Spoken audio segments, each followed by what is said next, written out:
Halo semuanya guys, kembali lagi sama gua Aldo di Detektif Aldo dan hari ini kita kembali lagi dengan segmen Aku Tolol. Seperti yang sudah di request dari beberapa waktu yang lalu sama beberapa teman-teman yang nontonin di sini, itu pada request soal Room 39 atau Office 39 dari Korea Utara. Ini adalah sebuah ruangan atau code name lah bisa dibilang yang memang cukup notorious ya. Dimana katanya ruangan ini atau kantor ini itu sebagai bureau dari pemasok uang utama dari negara Korea Utara. Yang katanya cara mendapatkan uangnya mulai dari human trafficking dan segalanya. Bahkan katanya adalah salah satu supplier kokain. Sabu-sabu. Nah, tuh sabu-sabu kan makanan Jepang. Sabu maksudnya. Dan inilah dia cerita dari Room 39 yang masih misterius. Inilah dia ceritanya. Jangan lupa like, share, dan subscribe. Kalau misalnya kalian suka dengan video-video gue. Dan jangan lupa juga untuk follow gue di @rivaldosantosa. Untuk kalian bisa DM gue kasus atau hal menarik yang bisa gue bahas di video selanjutnya. So let's begin the video guys.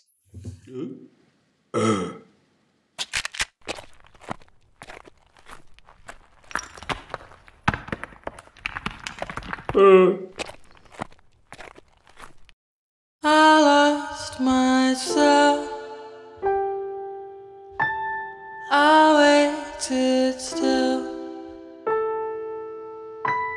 for a glimmer to arrive.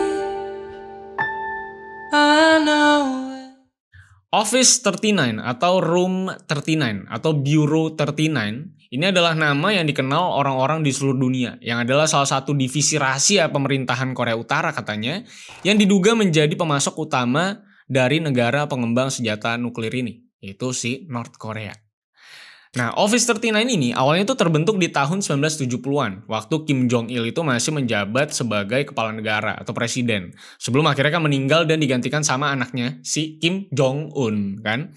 Nah, divisi ini dinamai Office 39, dari nomor ruangan yang pada awalnya dipakai untuk mengoperasikan divisi ini. Akhirnya benar-benar jadi Office 39. Dan seperti yang gue bilang tadi, Office 39 sendiri itu dibentuk sebagai pembuat dana utama dari rezimnya Kim Jong-il yang berada di bawah Departemen Keuangan Korut saat itu. Dan terus beroperasi sampai sekarang dengan metode-metode yang tidak jelas gitu.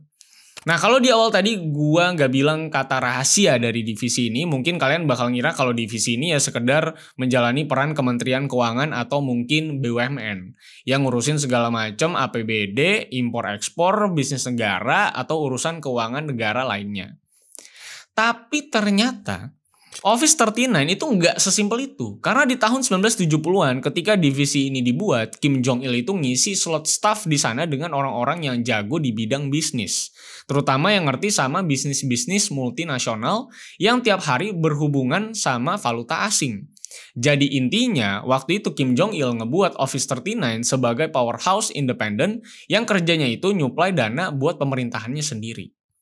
Nah, ini unik nih.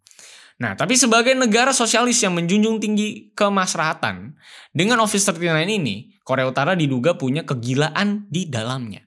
Yang sama sekali nggak mengutamakan yang namanya kesamarataan. Dan malah mengutamakan rezimnya, yaitu dinastinya si Kim sendiri, dengan memonopoli uang yang mereka dapetin buat kekayaannya sendiri. Jadi bukan buat negara, tapi buat diri dia sendiri. Mungkin buat beli wax biar rambutnya berdiri terus. Nah, karena dari beberapa mantan penduduk Korea Utara yang mengetahui soal bagaimana Office 39 ini berjalan, mereka ngaku soal gimana rezim Kim Jong-il dan Kim Jong-un ini benar-benar ngejalani negara layaknya perusahaan yang nge-ekspor barang apapun yang bisa mereka jual. Dari mulai hasil tambang kayak emas, perhiasan, dan juga hasil kebun. Tapi di tahun 1990-an, gak cuma barang-barang tadi aja yang diekspor sama Korut ke luar negeri, tapi mereka juga mulai menyelundupkan barang ilegal seperti sabu, yang per tahun 2013, estimasi hasil penjualan sabu mereka itu mencapai 100 sampai 200 juta US dollar per tahunnya. Ini mulai make sense kenapa Korea Utara bisa berdiri sampai detik ini, gitu kan? Nah, bahkan dari salah satu koran Korea Selatan, pemerintah Korut juga nyuruh para diplomat mereka sendiri buat ngejual sabu sebagai rasa hormat dan juga kesetiaan terhadap Kim Il-sung yang udah susah payah ngebangun Korea Utara. Jadi bisa dibilang adalah sebuah teknik untuk mengunci seluruh anggotanya. Jadi kalau mau salah-salahan lu pada juga jualan sabu gitu buat gaji lu. Jadi menjebak gitu kan ya. Nah, tapi dengan kejayaan penjualan sabu yang diekspor keluar Korut, mereka ini juga harus membayar imbasnya juga tentu. Karena sejak menjadi barang ekspor yang menghasilkan, produksi sabu dari Korut ini mulai berdampak kepada penduduk-penduduk lokal yang juga mulai kecanduan akhirnya. Sampai berada di tahap di mana sabu udah jadi barang trendy yang semua orang pakai di Korea Utara. Sampai-sampai jadi hadiah ulang tahun atau juga hari-hari penting di Korea Utara. Coba lu bayangin. Lagi ulang tahun, surprise, jam 12 malam, mama papa lu masuk kamar. Happy birthday, nak. Ini sabu. Ini keluarga apa gitu kan ya. Tapi itulah dia kondisi di Korut. Nah, walaupun begitu, seperti yang kita tahu, yang namanya negara dengan pemimpin yang cukup diktator dan self-centered kayak Korut, udah pasti mereka tidak membenarkan tuduhan-tuduhan yang dilayangkan oleh negara-negara lain yang mulai bisa melacak bahwa banyak penyelundupan sabu itu berasal dari Korea Utara. Dan terlebih dengan pemerintahan yang punya ego segitu tingginya, walaupun di sana narkoba itu ilegal, rezim Kim ini juga nggak pernah secara literal ngasih tahu masyarakatnya kalau narkoba itu tidak baik buat kesehatan. Tapi mereka selalu ngasih kalimat, narkoba itu nggak baik buat negara.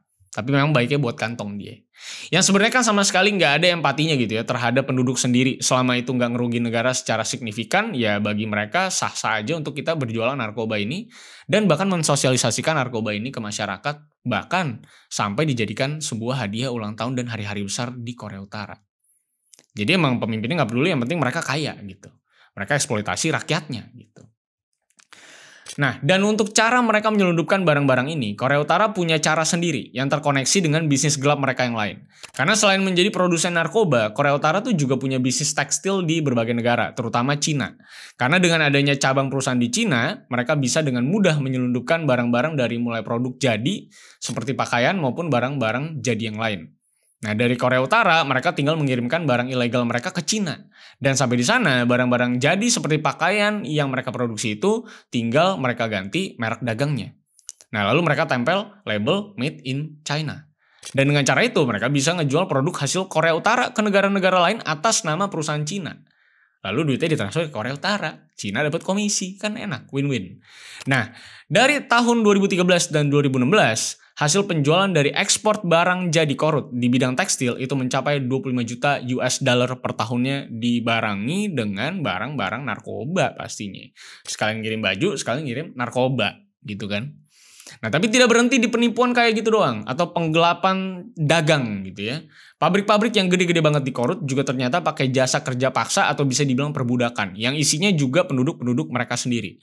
Tentunya lu bisa lihat dong cara dagangnya adalah mengirimkan dulu ke Cina, baru nanti si Cina itu ngejualin atas nama Cina dan baru hasilnya dikirim ke Korea Utara.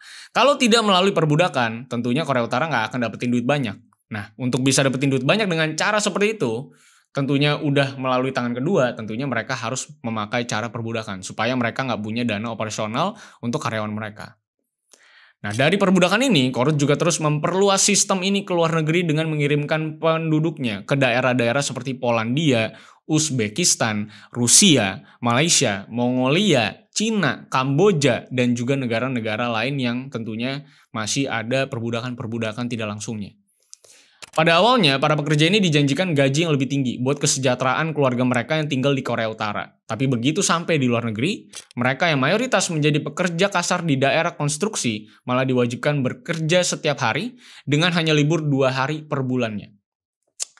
Dan gokilnya, ini penduduk yang udah dijadiin budak kerja paksa masih harus nontonin video dan baca buku tentang kehebatan pemimpin mereka dari mulai Kim Il Sung, Kim Jong Il, sampai Kim Jong Un.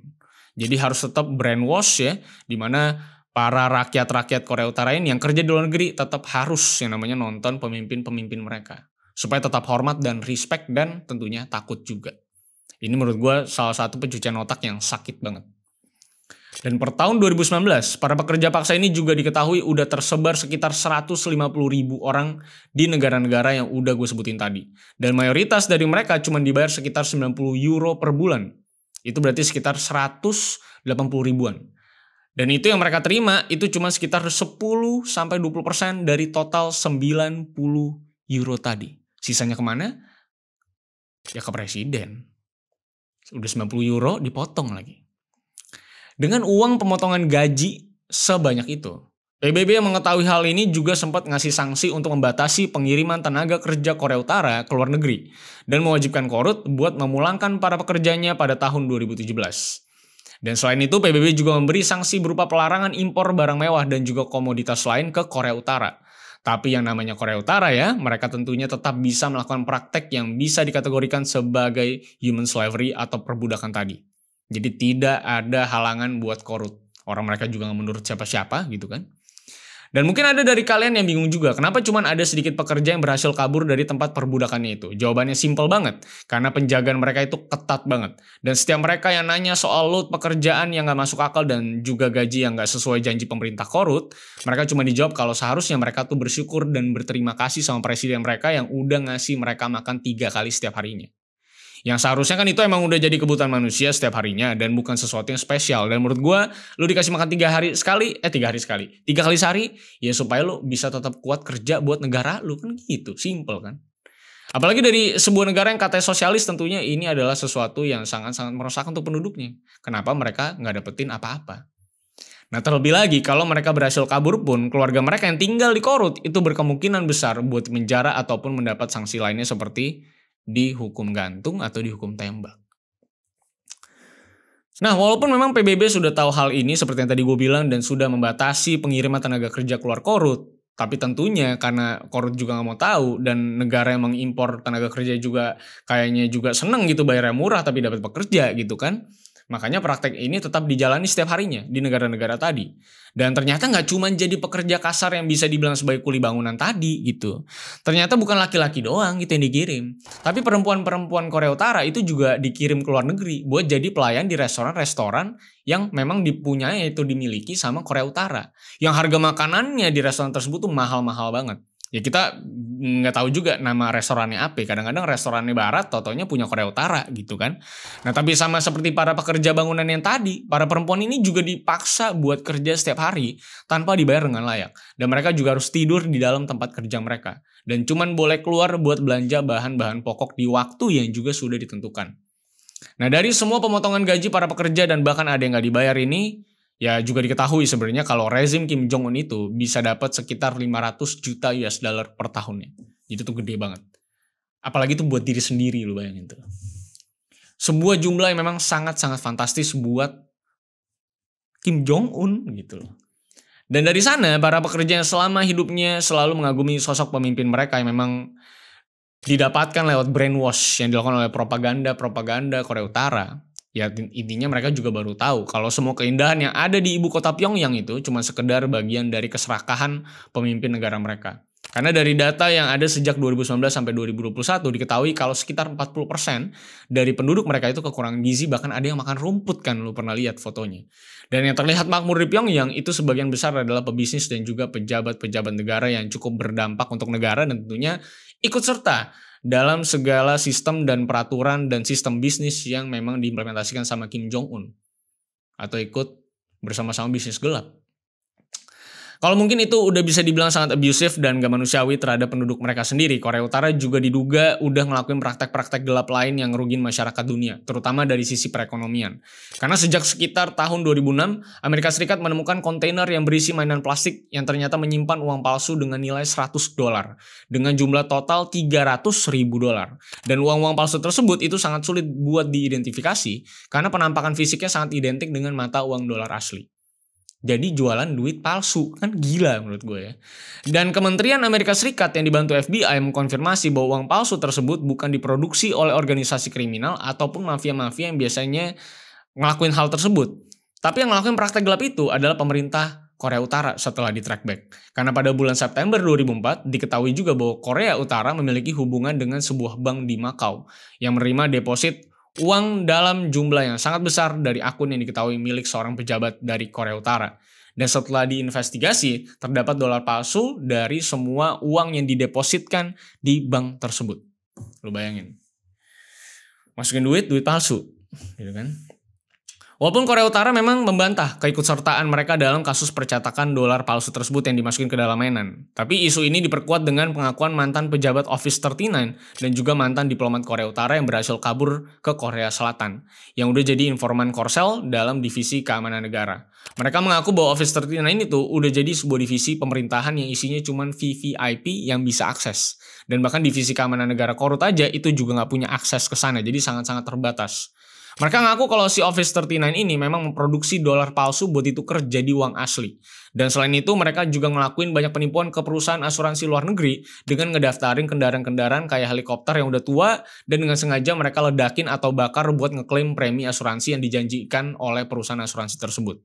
Dan mereka juga bilang kalau semua hasil dari mulai penyelundupan narkoba dan hasil tekstil tadi, slave labor, sampai produksi dolar palsu, itu semua masuk ke kasnya Office 39 yang memang betul-betul dimiliki langsung direct oleh Kim Jong-un. Jadi sampai sini pemerintahan Kim Jong-un itu bisa dibilang melakukan apapun yang bisa ngasilin duit buat Kim Jong-un sendiri setidaknya. Walaupun menyusahkan rakyatnya dia nggak peduli, sampai makan rumput dia juga nggak peduli karena juga dia kan nggak pernah makan rumput pasti kan. Dan bahkan sampai bikin negaranya juga kena sanksi internasional dari PBB juga dia nggak peduli. Tapi yang dipertanyakan adalah sebenarnya buat apa uang sebanyak itu? Ya sebenarnya logikanya mungkin pasti dia buat belanja dan hura-hura gitu kan. Dan memang jawabannya memang kehidupannya si Kim Jong-un itu betul-betul mewah. Apalagi orang-orang terdekatnya juga dia servis besar-besaran untuk hidup mewah juga. Jadi walaupun udah kena sanksi PBB untuk yang namanya pelarangan impor dan segala macem gitu ya, intinya rezim Kim Jong-un ini tetap masih bisa masukin barang-barang seperti yak. Jadi dia udah ngelarang-larang negara-negara lain untuk nggak bisa masukin barang ke Korea Utara. Tapi pada kenyataannya Kim Jong-un masih bisa masukin barang-barang tersebut dari negara-negara yang sudah dilarang PBB untuk mengimpor barangnya ke Korea Utara tuh. Sampai pusing gitu gue siklusnya. Intinya negara-negara yang dilarang tetap ngirimin barang karena juga cuan gitu kan. Jadi intinya yak ada, minuman-minuman keras yang super mahal juga terkirim, sampai mobil Mercedes-Benz pun juga terkirim ke Korea Utara gitu ya. Yang sebenarnya memang harusnya nggak bisa diimpor ke Korea Utara. Tapi tetap dengan terbuka, ada di video-video kenegaraan Kim Jong-un yang kalau di total pengeluaran itu udah bisa nyampe 191 juta US dollar cuman dari 2015 sampai 2017 hanya untuk segala kebutuhan yang dibutuhkan oleh Kim Jong-un. Dan dengan pengeluaran negara sebanyak itu buat barang-barang mewah doang nih, ya. Ini negara juga masih punya cara lain buat ngedapetin duit lebih banyak lagi buat keuangan Office 39. Karena kalau kalian masih ingat, pada tahun 2017 ada ransomware WannaCry yang menyerang banyak banget PC dengan OS Windows di seluruh dunia. Dan waktu itu Amerika Serikat menyatakan bahwa ransomware tersebut dibuat oleh grup hacker yang bernama Lazarus yang berasal dari Korea Utara. Ditambah lagi statement dari AS sendiri diperkuat dengan keterangan dari Simon Choi, salah seorang anggota keamanan Cyber Core Cell yang bilang kalau ada sekitar 600 sampai 1.300 orang hacker korut yang bekerja dalam grup Lazarus ini. Dan mereka sempat nyuri data rencana perang Korsel di 10 tahun belakang. Tapi akhir-akhir ini, gerakan mereka tuh berubah dari yang sekedar memata-matai Korea Selatan jadi nyerang institusi-institusi finansial internasional.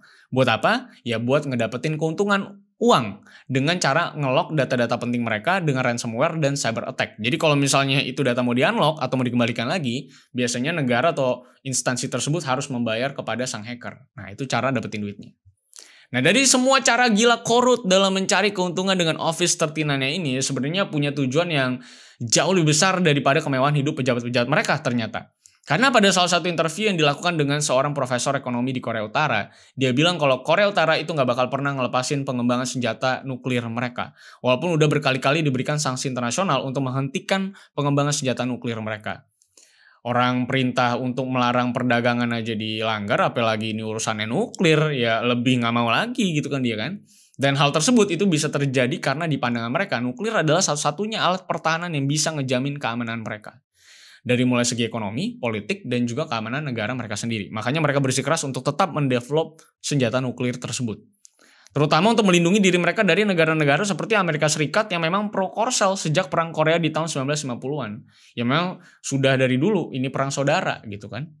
Nah, dengan statement tersebut muncullah juga asumsi publik bahwa semua cara gelap Office 39 dalam mendapatkan keuntungan finansial itu biayanya juga cukup besar yang dialokasikan buat pengembangan senjata nuklir mereka yang memang adalah prioritas korut sejak pemerintahan Kim Jong-il sampai Kim Jong-un sekarang. Yang walaupun memang Korea Utara selalu ngebantah semua hal gelap yang berkaitan dengan Office 39 selama ini.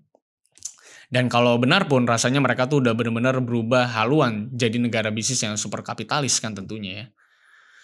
Tapi yang kapitalis kan cuma bosnya doang. Perusahaan-perusahaan di bawahnya yang nggak ada kayaknya. Jadi itulah dia cerita tentang Office 39, bagaimana cara mereka bekerja, apa aja yang mereka kerjakan, dan seberapa gelap, dan seberapa gila, dan seberapa jahat sebenarnya cara mereka berbisnis dan menghasilkan uang yang bukan untuk negara mereka sendiri, tapi untuk pemimpin negaranya doang. Ini bener-bener gila banget menurut gue. Karena kalau misalnya itu cara, setidaknya akhirnya duitnya itu dimasukin ke rakyat, rakyat hidupnya asik, nggak makan rumput. Ini kan akan menjadi sebuah hal layaknya Robin Hood gitu ya. Tapi ini kan kenyataan tidak. Ya, Mercedes-Benz juga dinaikin sama Kim Jong Un gitu kan. Dan listrik di sana juga mati mulu gitu tiap malam gitu kan. Lu bisa lihat perbandingannya di peta dunia. Kalau lu lihat malam hari itu Korea Selatan dan Korea Utara. Korea Utaranya mati lampu Jack gitu Jack. Ini negara yang penghasilannya pemimpin negaranya sendiri aja itu dapetin 500 juta US dollar per tahun Jack. Itu lo malam bisa mati, yang nyala dia doang. Makanya gak kelihatan juga di peta karena kan kecil gitu. Jadi ini memang cukup gila menurut gua. Karena mereka akhirnya menggunakan cara yang sangat-sangat kotor ini untuk memperkaya diri mereka sendiri. Makanya gue sekali lagi selalu berkata, bersyukurlah kita hidup di Indonesia, karena sampai detik ini pun di masa-masa banyak negara yang resesi, banyak negara-negara yang melakukan aksi-aksi yang gila-gila, sudah pada ada yang bangkrut, ya kan. Kita lihat Thailand, kita lihat Myanmar, itu pada gokil-gokil itu situasinya di sana, tapi Indonesia masih stabil sampai detik ini. Jadi kalau misalnya ada oknum-oknum gitu ya, setidaknya masih bisa diketawain gitu. Gitu sih menurut gue. So itulah dia cerita tentang Office 39 atau Room 39. Dan semoga video ini bisa memberikan kalian sebuah insight tentang apa yang sebenarnya dilakukan sama Korea Utara kalau kita sadur dari informasi-informasi negara barat. Sampai jumpa di video selanjutnya. Karena masih banyak hal-hal menarik yang bisa kita kupas dan kita bahas supaya kita semakin pintar setiap harinya. So sampai jumpa di Aku Tolol selanjutnya. See you on the next video, guys. I lost myself. I waited still for a glimmer to arrive.